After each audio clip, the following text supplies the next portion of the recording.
花电呢？你看那个是古早的牛车轮呢，古早牛车轮呢，创意应用呢，车轴呢，车弧，木头的部分你看变成绕那个线圈，电线线圈，轴心的部分变成那个马达轴心了，马达轴心那一根铁，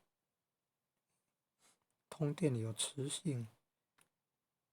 跟那转动轴心嘛，跟那个线圈，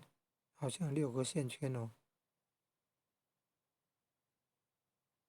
以前的牛车轮轴弧了，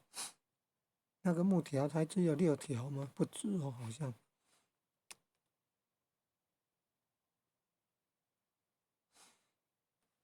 也减少了，至少大概十二根呢。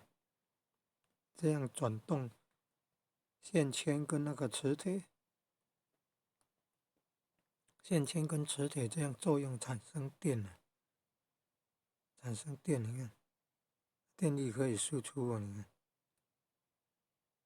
电生磁，磁生铁，电流产生磁场，磁场产生电流，那个电线把它接出来，看电器就可以用，电视的、电锅了、电扇都可以用，这么厉害啊！线圈那个用粗的电线，电压会比较大。